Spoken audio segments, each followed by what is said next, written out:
Bismillaahi Raxmaani Raxiim. Waxaa kusoo dhawaataan barnaamij ka hadlaya social media gaar ahaan TikTok. Waa maxay TikTok? Xagee laga keenay TikTok? Magaca TikTok maxaa loo sameeyay iskale TikTok? TikTok waa calaamad muujinaysa in dunidu diyaar u tahay soo dhaweynta Dajjal Cawar. Dadka ugu badan ee Dajjal Cawar raaci doonaan waa dumar. Dadka ugu badan ee followerska badan social media waa dumar. TikTok waxa uu social media kaga duwan yahay saddex shay oo ay khiyaano ah qofkii wanaagsan ka dhigi kara qof xun. Isdiiwaangelin uma baahnid inaad TikTok ka mid noqoto.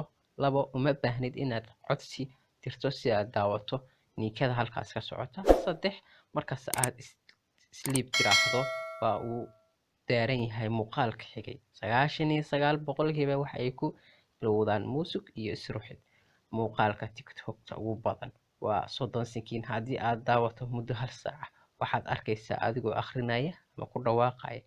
Ereyga TikTok waa erey Chinese ah, markii la fasiro waa qobka ciyaar ama dancing. TikTok waa application-ka adduunka ugu xun. TikTok waa jirmooyinka maskaxda dega. TikTok waa mid ka mid ah dilaaga hal-abuur. TikTok waa dilaaga kobaca shaqsiga dhalinyarada. Haddaba wiil yahow ama gabar yahay, haddii aad isticmaasho aaladda oo waliba waqtigaaga qaaliga ah aad ku lumiso.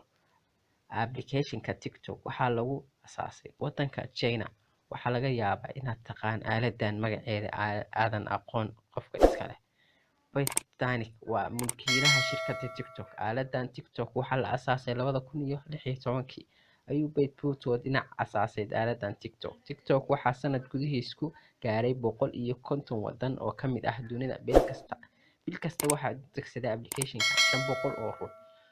Xarumaha ugu waaweyn TikTok waxay ku yaalaan qaar ka mid ah magaalooyinka dunida ugu waaweyn sida Beijing, Los Angeles, London, Tokyo, Singapore, Jakarta oo ah caasimadda Indonesia, Moscow iyo Mumbai. Haddaba su'aasha ayaa ah saameynta xun ee leedahay TikTok ay dunidu ku qaylinayso. Waxaa jira wadamo badan oo laga mamnuucay aaladdan isticmaalkeeda. Waxaa ka jira wadamo ay xarumo ku leedahay shirkaddan. Waxaa ka mid ah waddanka Hindiya, Bangladesh, Indonesia iyo wadamo kale oo fara badan. Dowladda Hindiya ayaa gabi ahaanba aaladdan ka mamnuucay waddankeeda. Aaladda TikTok markay aragtay in dhalinyaradii maskaxdoodu ii dilayso. Aaladdan sidoo kale waxaa lagu soo bandhigay arrimo galmo iyo waxyaalo oo aad u fool xun sida qof isdilaya. Kadib dowladda Hindiya waxay warqad cabasho ah u gudbisay shirkadda Apple iyo Google. Serverka application-ka Store-ka laga saaro aaladda TikTok. Google ayaa durbadiiba ka saartay Play Store-ka halka weli aysan ka saarin Apple.